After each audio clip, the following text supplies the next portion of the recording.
Bismillahirrahmanirrahim. Assalamualaikum warahmatullahi wabarakatuh. Alhamdulillahirabbil alamin. Assalatu wassalamu ala asrafil anbiya'i wal mursalin wa ala alihi wa ashabihi ajma'in. Amma ba'du. Rabbi israh li sadri wa yassir li amri wahlul 'uqdatam min lisani yafqahu qawli. Ya Fattahu ya Alim. Hai teman-teman kelas 7, pada kesempatan ini Bapak akan menjelaskan tentang materi pembagian huruf hijaiyah dilihat dari cara penulisannya. Adapun pembagiannya itu ada dua. Yang pertama yaitu huruf hijaiyah yang dapat menyambung dengan huruf sesudahnya.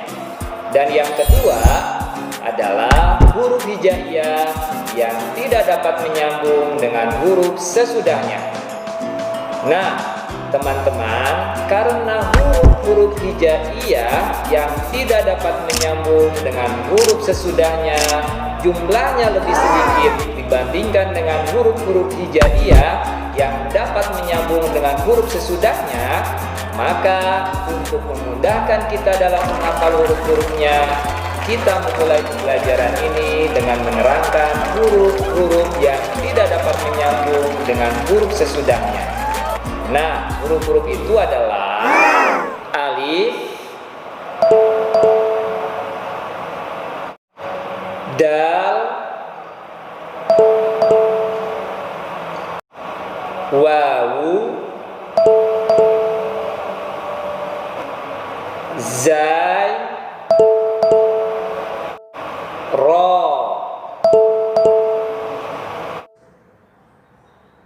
zal. Nah, selain huruf-huruf yang tidak disebutkan tadi, maka itu semua termasuk ke dalam huruf hijaiyah yang bisa menyambung dengan huruf sesudahnya.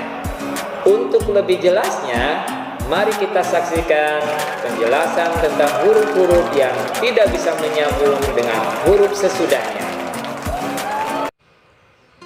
Baik teman-teman kelas 7, sesuai dengan penjelasan tadi, huruf yang tidak dapat menyambung dengan huruf sesudahnya itu jumlahnya ada 6. Adapun huruf-huruf itu adalah huruf dal, zal, ro, zai, waw, dan alif.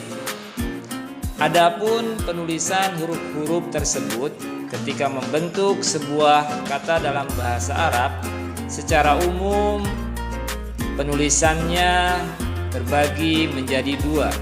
Yang pertama adalah berdiri sendiri. Kapan huruf-huruf tadi itu ditulis berdiri sendiri? Yaitu yang pertama ketika huruf-huruf dal, zal, ro, zai, waw, dan alif berada di depan suatu kata dalam bahasa Arab. Contohnya adalah yang pertama kata zabala. Huruf za itu tidak bisa menyambung dengan huruf sesudahnya, jadi zabala. Dan huruf dal tidak bisa menyambung dengan huruf sesudahnya, menjadi dani'ah.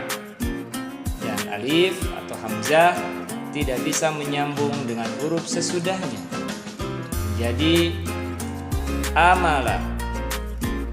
Adapun yang kedua yaitu ketika huruf dal, zal, ro, zai, waw, dan alif berada di tengah atau di akhir suatu kata bahasa Arab dan huruf sebelumnya adalah huruf yang tidak dapat menyambung dengan huruf sesudahnya. Adapun contohnya adalah kata darosa.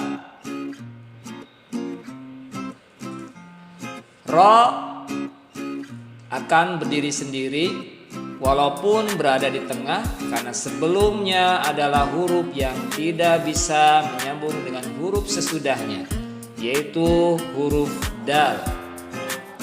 Begitu juga da akan berdiri sendiri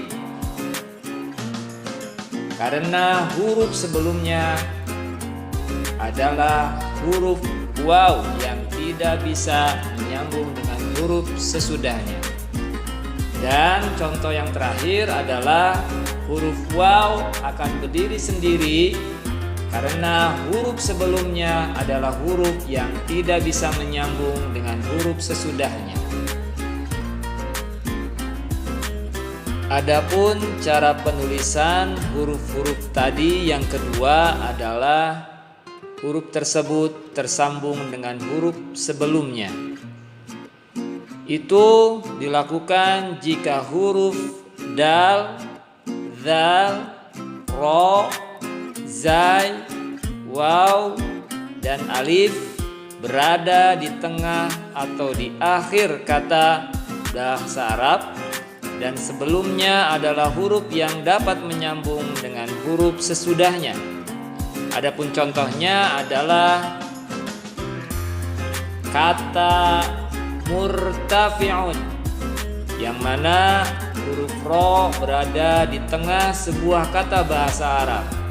Karena sebelum huruf ro adalah huruf yang bisa menyambung dengan huruf sesudahnya, maka ro akan tersambung dengan huruf sebelumnya. Maka kata itu akan menjadi seperti dalam tulisan ini, murtafi'un. Adapun contoh yang kedua, huruf dal berada di tengah sebuah kata dalam bahasa Arab karena sebelumnya adalah huruf yang bisa menyambung dengan huruf sesudahnya, maka huruf dal tersambung dengan huruf sebelumnya, maka dibaca jadala.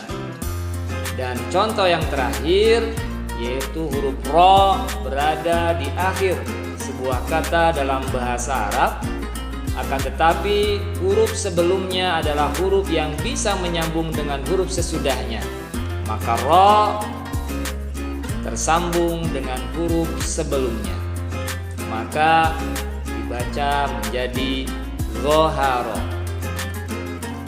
Maka kalau disimpulkan, maka huruf-huruf itu akan seperti ini: huruf dal, huruf zal, huruf ro, huruf zai, huruf waw,